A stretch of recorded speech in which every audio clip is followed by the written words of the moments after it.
마가복음 14장 1절에서 11절까지 말씀, 제가 하나님 말씀 봉독하겠습니다. 하나님 말씀에 귀를 기울이십시오. 이틀이 지나면 유월절과 무교절이라 대제사장들과 서기관들이 예수를 흉계로 잡아 죽일 방도를 구하며 이르되 밀란이 날까 하노니 명절에는 하지 말자 하더라. 예수께서 베다니 나병 환자 시몬의 집에서 식사하실 때에 한 여자가 매우 값진 향유 곧 순전한 나드 한 옥합을 가지고 와서 그 옥합을 깨뜨려 예수의 머리에 부으니 어떤 사람들이 화를 내어 서로 말하되 어찌하여 이 향유를 허비하는가? 이 향유를 300데나리온 이상에 팔아 가난한 자들에게 줄 수 있었겠도다 하며 그 여자를 책망하는지라. 예수께서 이르시되 가만두라. 너희가 어찌하여 그를 괴롭게 하느냐? 그가 내게 좋은 일을 하였느니라. 가난한 자들은 항상 너희와 함께 있으니 아무 때라도 원하는 대로 도울 수 있거니와 나는 너희와 항상 함께 있지 아니하리라. 그는 힘을 다하여 내 몸에 향유를 부어 내 장례를 미리 준비하였느니라. 내가 진실로 너에게 이르노니 온 천하에 어디에서든지 복음이 전파되는 곳에는 이 여자가 행한 일도 말하여 그를 기억하리라 하시니라. 12 중에 하나인 가룟 유다가 예수를 넘겨주려고 대제사장들에게 가매 그들이 듣고 기뻐하여 돈을 주기로 약속하니 유다가 예수를 어떻게 넘겨줄까 하고 그 기회를 찾더라. 아멘. 이것은 하나님 말씀입니다. 하나님께서 오늘 이 말씀을 통해서 우리에게 은혜 베풀어 주시기를 원합니다. 지난주에 예수님 머리에 향유를 부은 한 여인의 이야기를 보았습니다. 이 이야기가 한 여인이 예수님께 보인 헌신이라든지 아니면 전심으로 드리는 그런 예배에 초점이 있지 않다라고 말씀을 드렸습니다. 예수님 말씀하셨죠. 복음이 전파되는 곳에는 이 여인이 행한 일도 기억이 될 것이다. 이 여인이 옥합을 깨뜨려서 향유를 부은 사건은 단순한 그런 단순한 이제 헌신이라기보다는 예수님이 진정한 메시아시며 왕이시다 하는 그 고백, 그리고 나도 그 길을 따르겠습니다 라는 그 고백이 담겨 있다라고 지난주에 보았습니다. 아닌 게 아니라 이 순환사화의 시작에 지금 한 여인으로 시작하고 있죠. 마칠 때 보면 예수님 빈무덤에서 제자들은 어디 간 데 없고 여인들이 그 빈무덤을 찾아가서 그 여인들의 이야기로 끝이 나고 있습니다. 그러니까 우리는 자연스럽게 질문을 할 수 있죠. 제자들은 어디 갔노? 제자들 뭐 하고 있노? 그죠? 자연스럽게 우리가 질문을 할 수 있습니다. 이 샌드위치 형식이라고 했는데 가만히 보시면 이제 1절에서 성전 지도자들, 대제사장들과 서기관들이 예수를 어떻게 잡아 죽일까? 그 흉계로 잡아 죽일까? 그 궁리하고 있는 이 장면과 제일 마지막 11절에 보시면 유다가 예수를 어떻게 넘겨줄까? 그 때와 타이밍을 궁리하고 있는 이 장면, 이것이 이제 샌드위치 구성이라고 되어 있다라고 지난주에 보여드렸습니다. 그래서 이 전체 메시지는 이 틀 안에서 봐야지 이 마가복음이 이것을 통해서 우리에게 주려고 하는 그 메시지를 우리가 볼 수 있다, 좀 더 명확하게 볼 수 있다 하고도 말씀드렸습니다. 이 제자들은 어디서 뭘 하고 이 여인이 갑자기 나타나서 예수님을 이렇게 섬기고 하고 있는가?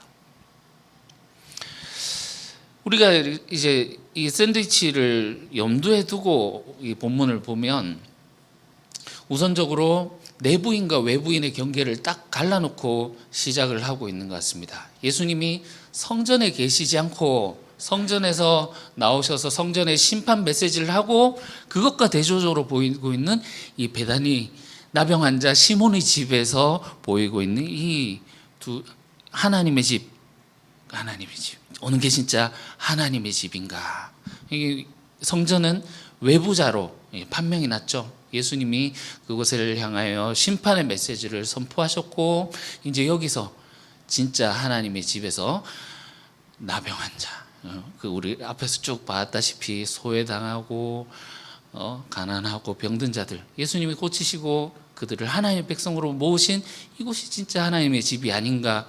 외부인과 내부인이 딱 갈라져 있는 것 같이 보입니다. 아니나 다를까 이 성전에 있는 성전 지도자들은 지금 이제 예수를 죽이려고 하고 있는 그들의 본성이 이제 드러나고 있죠. 그런데 이 샌드위치를 딱 놓고 보면 내부자와 외부자의 경계가 모호해지는 것을 우리가 발견하게 됩니다. 앞에서 나왔던 이 성전 지도자들은 예수님이 이들은 이제 외부자의 힘을 분명히 이제 보여주셨는데, 그런데 내부자여야 할 12 중에 하나인 가룟 유다가 이들과 함께 결탁하고 있더라. 손을 잡고 있더라. 함께 예수를 죽이려고 때를 찾고 있더라는 이야기가 우리 본문을 감싸고 있더라는 거죠. 13장에서 예수님 말씀하셨습니다. 깨어 있으라.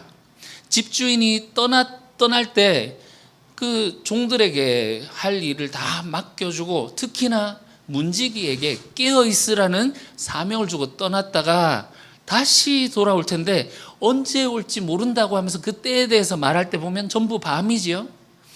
저물 때, 밤중에, 다굴 때, 새벽에, 밤의 시작부터 밤의 끝까지.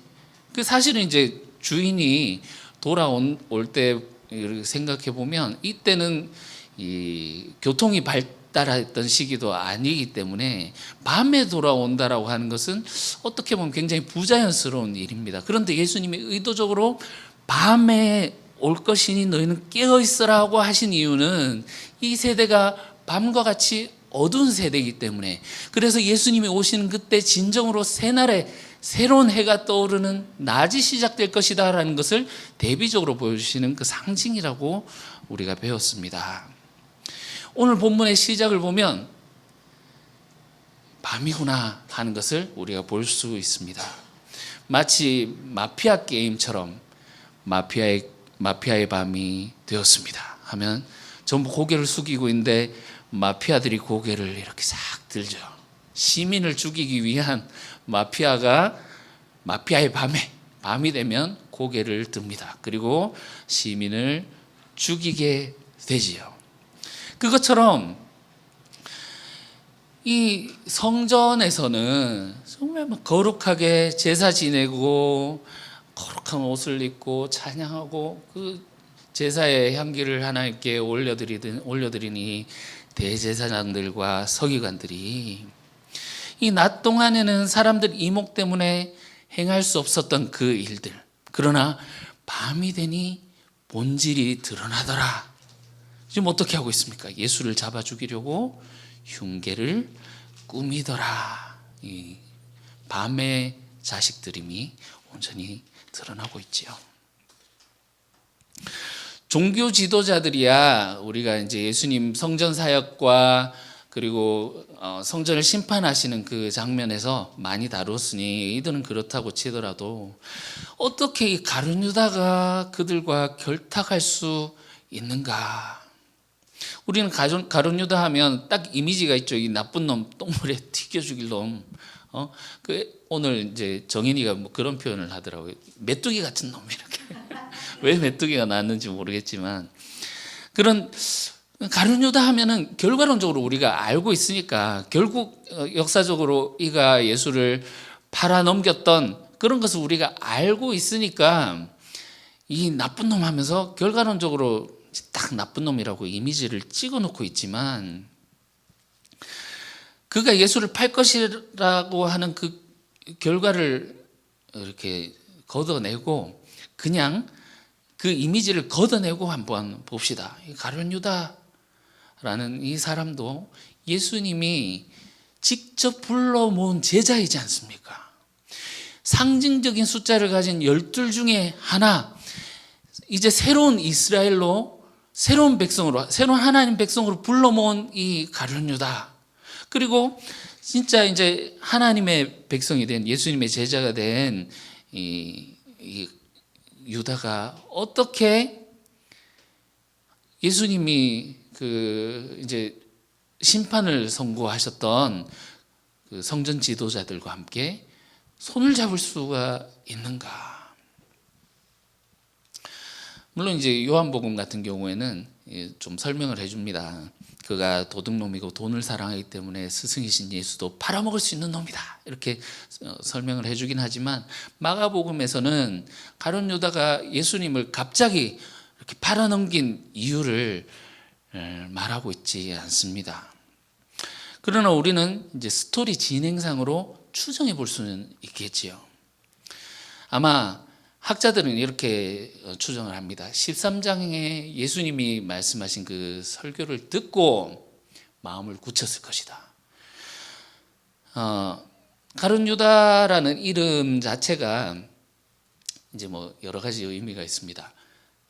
카리옷이라는 지역으로부터 지역에 사는 유다다. 그래서 이 유대인들은 성이 없지 않습니까? 그래서 유다라는 이름이 너무 많은 거예요. 그래서 구별할 때 뭐 가리옷 지방에 사는 유다, 아니면 누구의 아들 바, 뭐 이런 식으로 누구의 아들 유다, 뭐 이런 식으로 표현을 합니다. 그래서 카리옷 지역에 사는 유다다 해서 우리는 이제 가룟 유다 이렇게 번역을 해놨죠.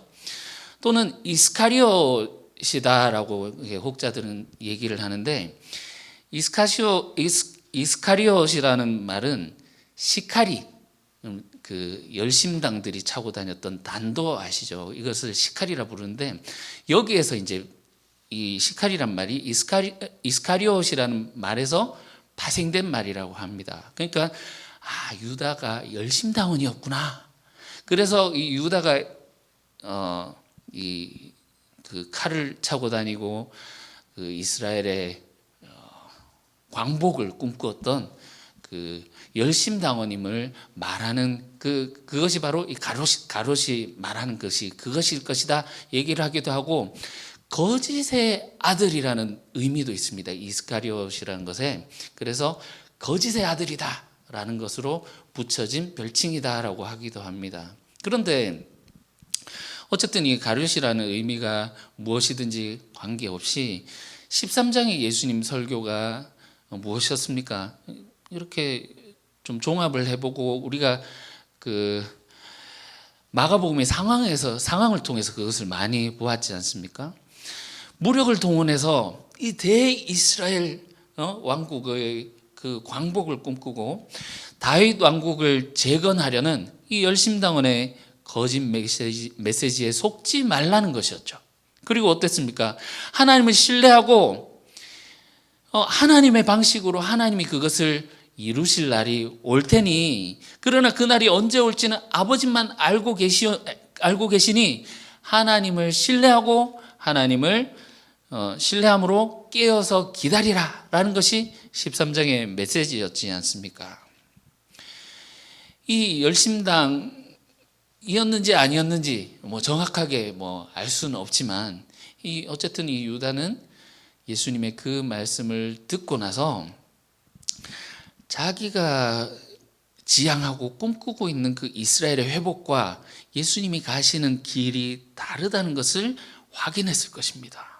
그래서 예수님을 버리기로 작정했던 것이죠. 혹은 예수님을 이 극단의 상황에 처하게 하면 그 죽음의 상황 앞에서 예수가 하늘의 천군천사를 불러서 하나님의 능력으로 저 로마군들을 쓸어버릴 것이다 기대했을지도 모르겠습니다.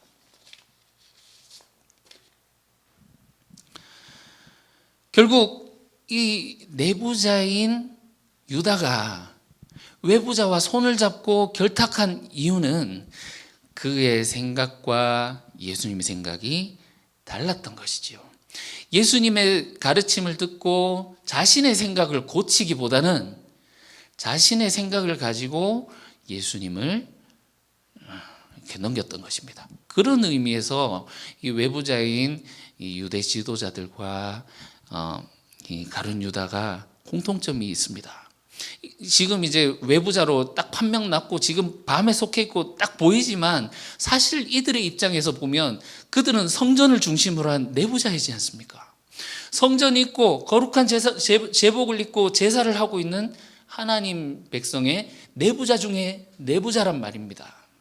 그러나 이들이 섬기고 있었던 하나님은 성전의 주인이신 하나님을 섬기고 있는 것이 아니라 성전 우리에 가두어 놓은 자신들이 만들어 놓은 하나님을 섬기고 있더라. 그래서 결국 이들은 하나님이 현존이신 예수님이 와서 확인해 보셨더니 그 가운데 하나님이 거할 수 없고 그들은 외부자로 판명났던 것처럼 지금 새로 불러주신 이 공동체 안에서도 예수님의 가르침을 따라서 예수님의 가르침에 순종하는 것이 아니라 자기가 만들어 놓은 예수를 쫓아가려고 하는 이 가룟 유다와 같은 이 상황. 그렇기 때문에 외부자와 내부자로 갈라놓긴 했지만 그들이 결탁하고 하나가 되었더라, 본질적으로 같더라 하는 것을 우리가 여기서 발견할 수 있습니다. 그런데요, 그렇기 때문에 이 가룟 유다가 12 중에 하나다라고 하니까 나머지는 괜찮다라는 그런 이야기가 아닙니다. 여러분, 우리 길리아기에서 야고보와 요한이 높은 자리 주십시오 하면서 권력을 탐했을 때 나머지 10 제자들도 똑같더라 하는 것을 우리가 봤었죠.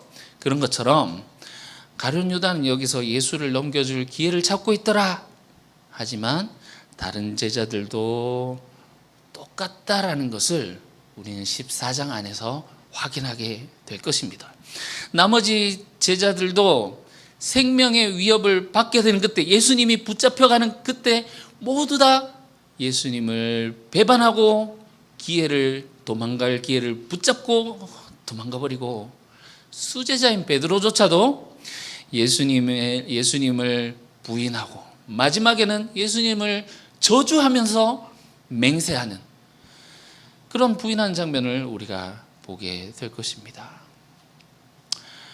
예수를 따른다고 하고 있는 이 제자들, 이 생존의 위협이 닥칠 때, 예수님과 자기가 생각하고 있는 이 생각이 다를 때 언제든지 예수를 버릴 기회를 찾고 있더라는 것을 우리가 볼 수 있지 않을까요? 그것을 암시하고 있는 것이지 않습니까?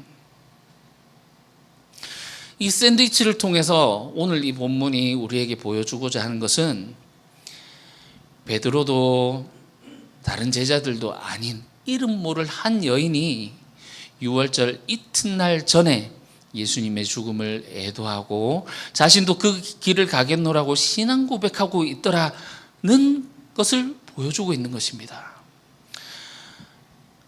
이 여인이 이렇게 자신의 전부를 드리고 있는 이때 가룟 유다는 무엇을 하고 있었습니까? 어떻게 하면 예수를 팔아넘길 수 있을까? 타이밍만 보고 빈틈을 노리고 있었던 것이지요. 베다니의 한 집에서 식사하고 있고 또 이어지는 다음 주에 우리가 보실 것은 마지막으로 예수님이 제자들과 함께 성읍에 들어가서 이제 만찬을 하게 되시는데, 예수님이 제자들과 함께 식사를 하고 계시지만 제자들이 몸은 예수님과 함께 식사를 하고 있지만 예수님과 전혀 다른 곳을 바라보고 전혀 다른 길을 갈 수도 있다라는 것입니다. 예수님이 길에 동참하지 않을 수도 있다라는 것이죠. 길리아기에서 우리가 이것들을 보아왔지 않습니까? 예수님이 제자들과 함께 길을 가고 있지만 전혀 예수님과 만나지 못하고 있는 그 평행선을 이루고 있는 것을 우리가 보았습니다.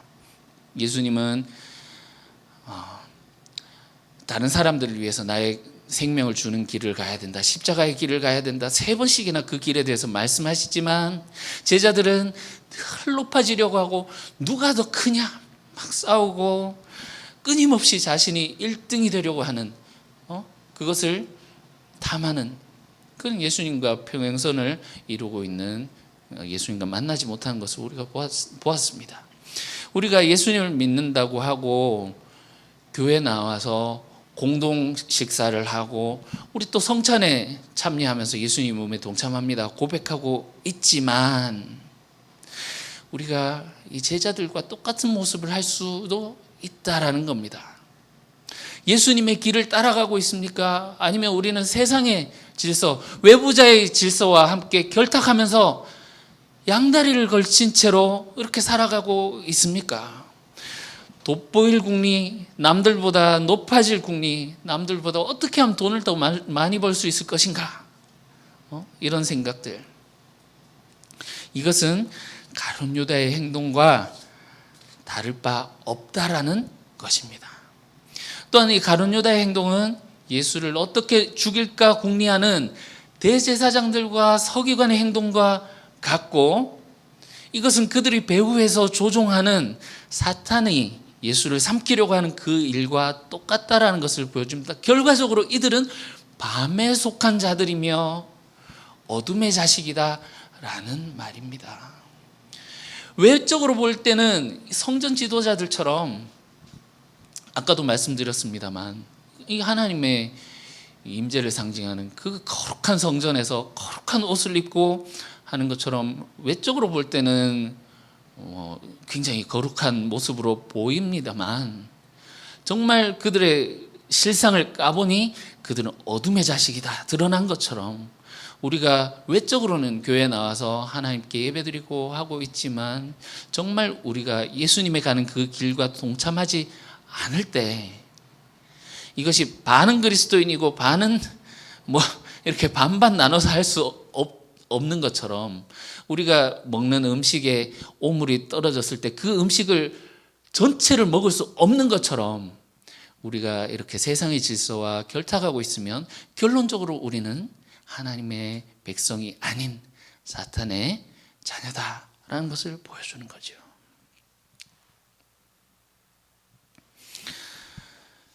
열둘 중에 하나인 열둘 중에 하나가 그러니까 제자가 이 외부자인 성전 지도자들과 결탁하는 이 모습, 언제든지 교회 안에서 신자라고 하면서도 이 외부인의 가치관을 받아들일 수 있음을 보여주는 것입니다.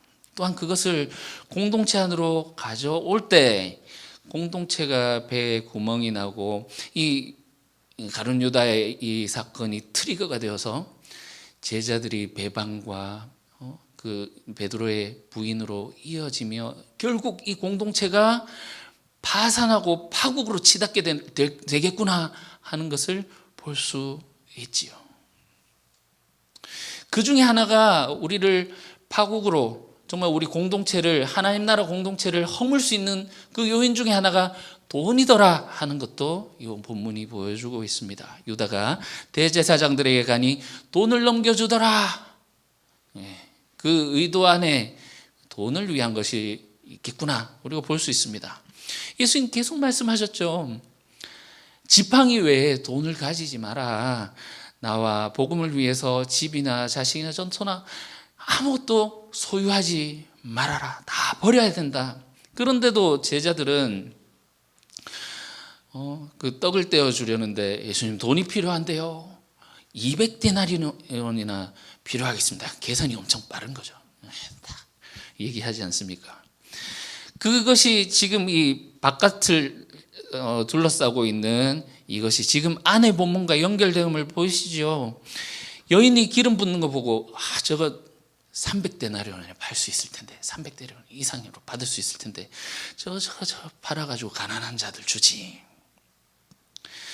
물론 가난한 자들을 돕고 하는 것이 이스라엘 백성이 하나님으로부터 부여받은 의무이기도 하고 경건의 모습이기도 하지만 이들의 진심이 저 돈 아깝다. 저거 놔줬으면 좋겠다. 이런 마음이 있지는 않았을까요? 그것을 고발하고 있는 것이 아닐까요? 예수님의 말씀이 우리로 하여금 경제활동을 하지 마라 이런 말씀이 아니죠. 돈을 의지하지 말라는 말씀이지 않습니까? 돈을 의지하지 말고 이 세상을 주관하고 계신 하나님을 의지하라는 말씀이지 않습니까? 그런데 이 돈을 탐하고 이 세상의 질서죠.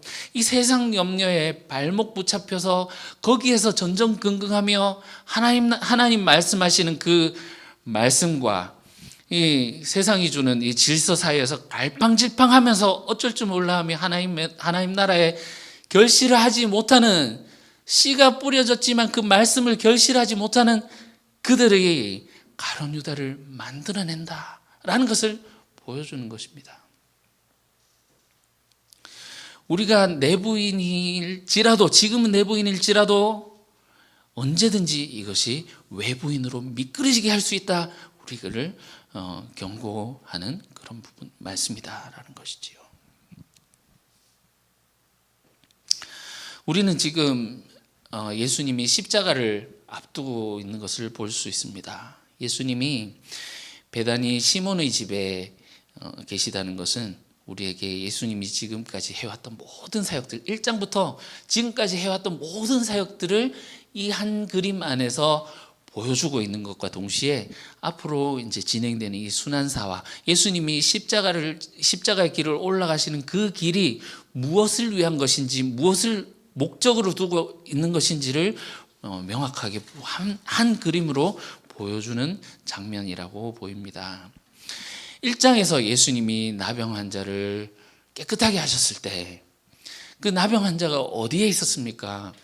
마을 바깥에 거하고 있었죠. 예수님이 그에게 찾아가셔서 그를 깨끗하게 하셨을 때 그가 나병에서 깨끗함을 받고, 그러니까 이제 마을 밖에 있다라는 것은 부정하다고 하니까 이제 격리되어 있는 거지 않습니까? 그가 깨끗함을 받고 그는 마을 안으로 들어가게 되었지만 예수님이 다시는 드러내놓고 그 마을에 들어가지 못하시더라, 이렇게 마가복음이 말을 하고 있거든요. 바깥에 있던 그는 안으로 들어가게 되고 예수님은 그와 운명이 뒤바뀌게 된 거예요. 안에 계시던 예수님은 그를 살리시기 위해서 예수님은 바깥에 처하게 된 겁니다. 그 사람의 운명을 예수님이 감당하신 것이지요. 그것처럼 예수님의 쭉 사역을 보면 예수님은 소외된 자들, 세리와 죄인들, 부정한 자들, 가난한 자들 찾아다니시면서 그들을 찾아가서 그들을 전부 모아서 하나님의 집으로 초대하셨습니다.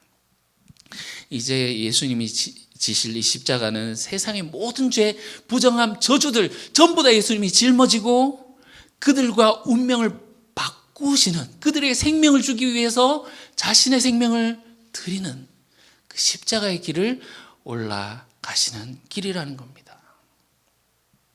이 순환사화를 보시면서 예수님이 이 고난의 길을 오르시는 것을 우리가 보게 될 텐데, 그 올라가시는 그 길이 지난주에 이 여인이 고백했던 것처럼 왕이시지만, 예수님은 메시아이시고 왕이고 하나님이시지만 다른 사람들에게, 우리에게 생명을 주기 위해서, 우리와 운명을 바꾸어 주기 위해서 올라가시는 그 죽음의 길이더라는 것을 우리에게 보여주시는 거지요. 그러나 이 길이 패배의 길이 아니고 죽음의 길이 아닌 것이, 자, 14장 1절을 보시면 이틀이 지나면 하면서 유교절이라 하고 나옵니다. 이틀이 지나면, 호세아 6장에도 보면 이틀이 지나고 사흘째 3일이 될 때 하나님이 우리를 회복시키실 것이다, 이런 말씀이 있거든요. 그러니까 이 이틀이 지나고라는 것은 이 부활이, 하나님께서 예수님이 죽음 후에 예수님을 다시 살리실 그것을 포함하고 있는 것이다라는 겁니다. 이 유다와 이 흉계를 꾸미고 있는 종교 지도자들이 무엇을 가지고 기뻐하고 있는 것을 보면 10절에 보십시오. 12줄 중 하나의 가룟 유다가 예수를 넘겨주려고 대제사장들에게 가매 그들이 듣고 기뻐하여, 그들이 흉계를 꾸미고 자기들이 하고 있는 이 일이 이제 성취되는구나 하고 기뻐하고 있지만, 기뻐하다 복음이지 않습니까? 이것을 복음으로 받아들이고 있지만 진정한 복음은 여인이 고백한 것처럼 예수님이 가시는 그 길, 그리고 그 끝에 하나님이 그를 신원하시고 진정으로 그를 살리시며 거기에서 이루어지는 하나님 나라, 그것이 진정한 복음이 아니냐, 그것을 우리에게 보여주고 계시는 거죠.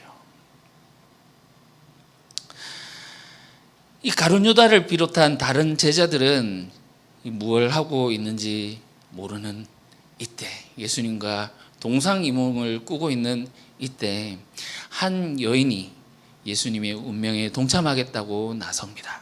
이것이 가만히 생각해 보면 여러분, 이것이 얼마나 놀라운 일인지 모릅니다. 지금 우리는 이제 성경을 읽고 이것을 알고 있으니까 보이잖아요. 밖과 안에서 지금 예수를 죽이려고 하고 있는 이 음모를 꾸미고 있고 그 때를 잡고 있는 정말 이 때가 임박했구나, 너무나도 긴장되고 우리가 이 상황이 진행되고 있는 것을 알고는 있지만, 그리고 예수님이 길에서 내가 대제사장들과 서기관과 장로들이 손에 넘겨져 죽게 될 것이다, 사람들이 손에 넘겨져 죽게 될 것이다 알려주셨지만, 지금 여기서 베다니에서 식사하고 있는 사람들 중에 지금 이 흉계가 진행되고 있다는 것을 감지하고 있는 사람이 있습니까? 사실 모르는 게 정상이죠. 어떻게 이걸 안단 말입니까? 그죠? 그런데 이 여인은 이것을 어떻게 알았냔 말이죠. 이 여인은 예수님이 곧 죽음을 앞두고 계시기 때문에 예수님의 장례를 준비하는 이 일을 어떻게 할 수 있었을까? 너무나도 신비로운 일이지 않습니까? 마음도 꿰뚫어 보셨던 그 예수님이 이것을 알고 계신다라는 것은 뭐 당연한 일일 수 있겠습니다만, 이 여인은 예수님이 곧 죽으신다는 사실을 어떻게 알았을까요?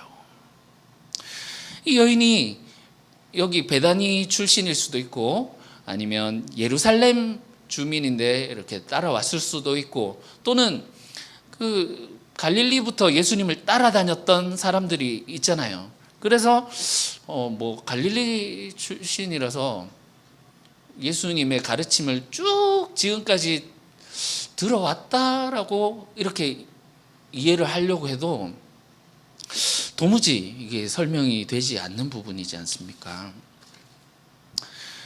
그러나 확실한 것은 이 여인이 이름도 모를, 출신도 모르는 조연처럼 정말 어디에서 드러났는지 정말 아무 대사도 없는 엑스트라처럼 등장하지만 진정한 내부자가 누구인지를 보여주고 있다라는 사실이죠.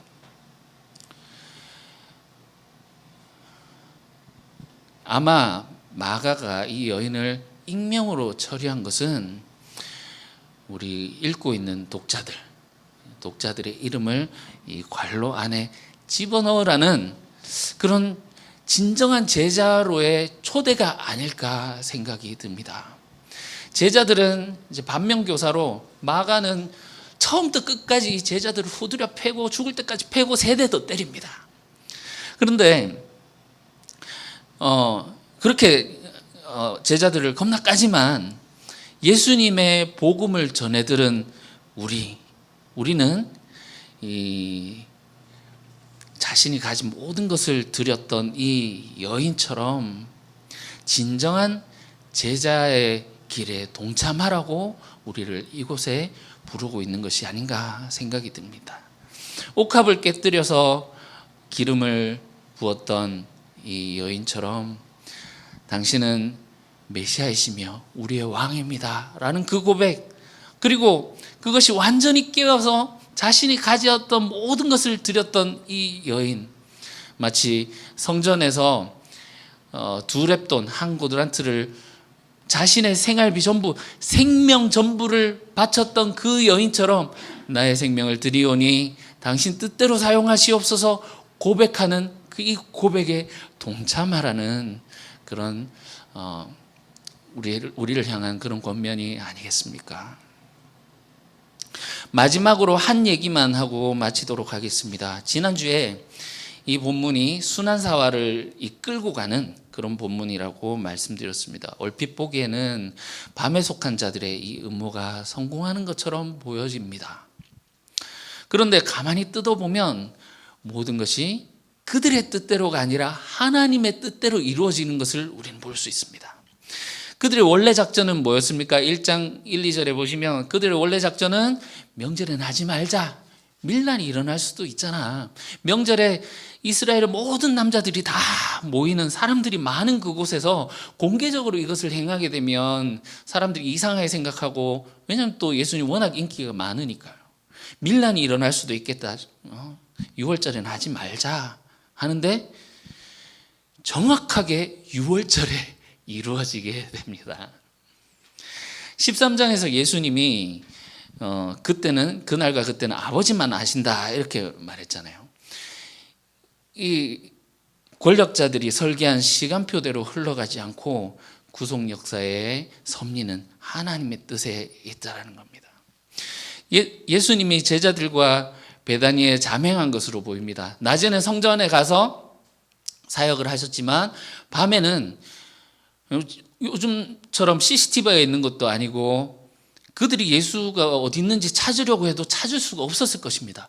베다니 나병 환자의 집에 이렇게 잠행을 하실 때 가룟 유다가 그들에게 찾아가서 예수의 그 행방을 밀고하지 않았다면 이들은 예수가 어디 있는지조차 찾지 못하는 그런 능력조차 없었을 것이라는 거지요. 다음 주에 우리가 자세히 보겠지만 예수님이 이 다가오실 6월절의 이 날을 준비하십니다. 두 제자를 보내시는데요. 성에 들어가면 물동이를 하나 지고 가는 사람이 보일 거다.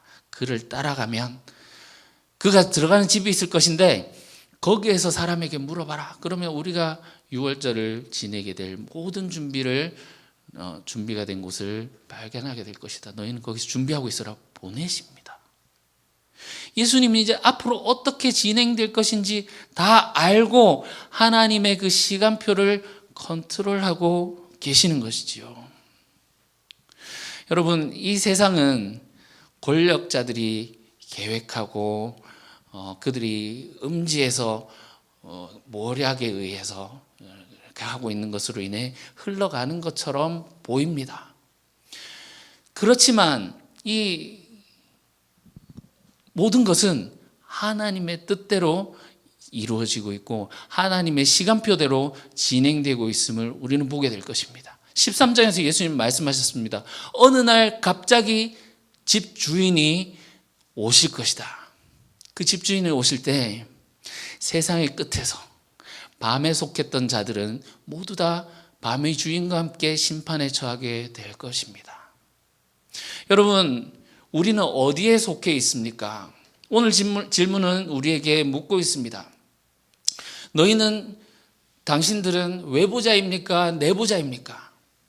외부자로 판명난 이들과 달리 당신은 내부자이지만 그들과 함께 결탁하고 자기 뜻대로 하나님을 주무르려고 한다면, 그리고 그들과 함께 세상의 질서를 가지고 살아간다라면 당신의 겉모습은 내부자일 수 있지만 당신은 외부자입니다 라는 것을 보여주는 것이지요. 바울이 말했던 것처럼, 바울이 우리에게 빛의 자녀로서 살라라고 권면을 했던 것처럼 예수님은 우리의 삶의 자리를 더욱더 명확하게 보여주십니다. 우리는 빛의 자녀이지만 우리가 살고 있는 곳은 어둠이라는 세상이란 거죠. 주인이 오는 그 시간이 밤의 시작부터 끝까지다라는 것은 우리가 살고 있는 이 세상이 어둠이라는 것입니다. 우리가 깨어있지 않는다면, 정말 정신 차리고 주님의 길을 따라가겠습니다라고 이렇게 깨어있지 않는다면 우리는 이렇게 양다리를 걸치고 있다가 이 밤의 세상이 몰락과 함께 파국으로 맞이하게 될 것입니다. 그러나 이 여인의 고백처럼 진정으로 당신이 왕이십니다, 당신이 나를 통치하시는 주인이십니다 라는 것을 고백하고 주님의 말씀을 있는 그대로 받아들이고 순종할 때 그리고 주님이 가신 그 길에 동참하겠습니다 하며 그 길에 온전히 동참하게 될 때 복음이 증거되는 곳에는 이 여인의 행함도 기억되리라. 여러분, 우리의 행함이 주님과 함께 동참하게 만들게 되는, 그래서 주님이 다시 오실 때 아버지의 영광으로 오겠다고 하셨는데 그 아버지의 영광에 동참하게 될 것입니다. 부디 우리가 주님의 뜻대로 순종하며 주님의 기뻐하시는 대로 행함으로 주님의 참된 백성이, 예수님의 진짜 제자가 되는 저와 여러분들이 되시기를 주님의 이름으로 축원합니다. 기도하겠습니다. 하나님 아버지, 우리에게 참된 길, 생명의 길을 보여주십니다. 주님이 가신 그 길이 죽음의 길이며 너무나도 고난의 길처럼 보이지만 진정으로 그 길이, 다른 사람을 살리기 위해 자신의 생명을 내어주는 그 길이 우리를 살리는 길이며 또한 하나님 나라를 완성하게 되는 길임을 우리에게 보여주시고 우리를 따라오라 말씀하시오니 우리가 참된 제자로서 주님을 따라가는 저희들이 될 수 있도록 축복하시고 도와주시옵소서. 예수님 이름으로 기도합니다. 아멘.